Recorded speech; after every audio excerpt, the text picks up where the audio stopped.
बिस्मिल्लाहिर्रहमानिर्रहीम, अस्सलाम वालेकुम। रशिया और यूक्रेन की जंग को शुरू हुए 13 दिन हो चुके हैं, लेकिन यूक्रेन से आने वाली खबरें दुनिया के लिए मजीद तशवीश का बायस बन रही हैं और इस बहरान के जल्द खत्म होने के इम्कानात कम होते जा रहे हैं।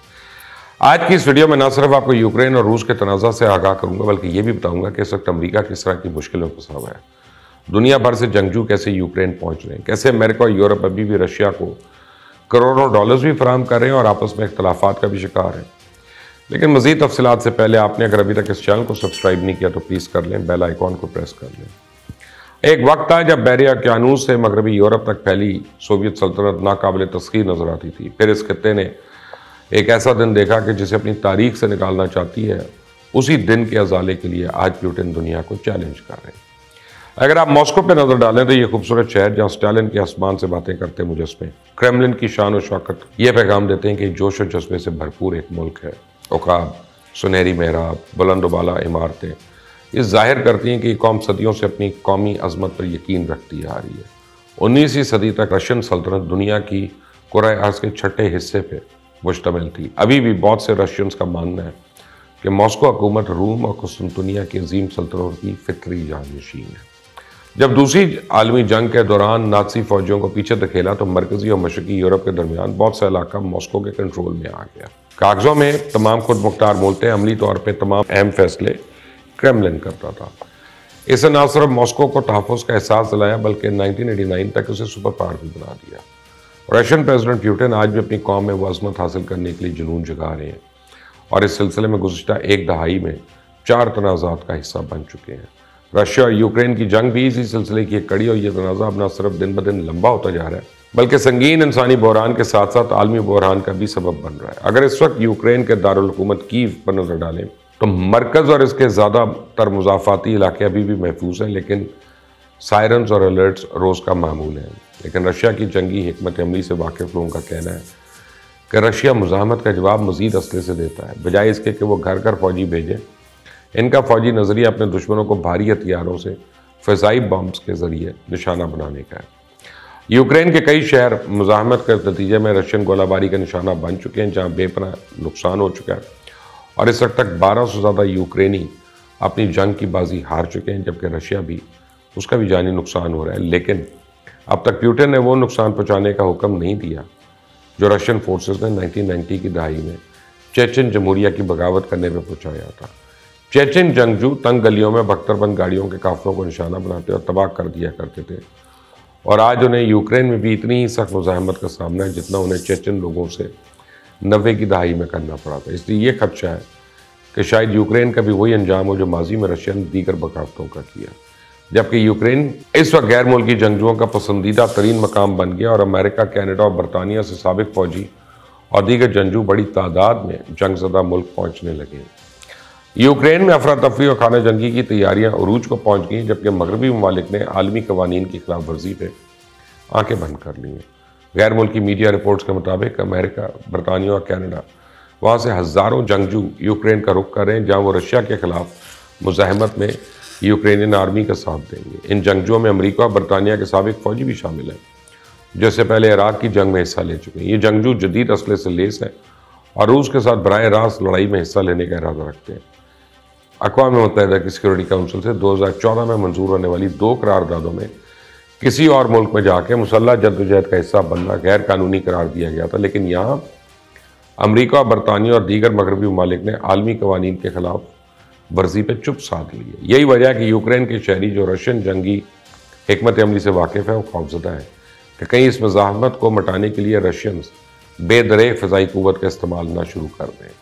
और दूसरी तरफ अमेरिका भी एक अजीब कशमकश में है। जहाँ भारत, पाकिस्तान और चाइना ने रूस की मजम्मत करने से इनकार कर दिया, वहीं मशरिक़ वस्ता के कई ममालिक रूस के यूक्रेन पर हमले की मजम्मत करने से इनकारी हैं। अमरीका अपने सफारती ज़राए से मजम्मत ना करने वाले ममालिक को खुली दुश्मनी की धमकियाँ दे रहा है, लेकिन कई मकामात पर बेबस नजर आ रहा है।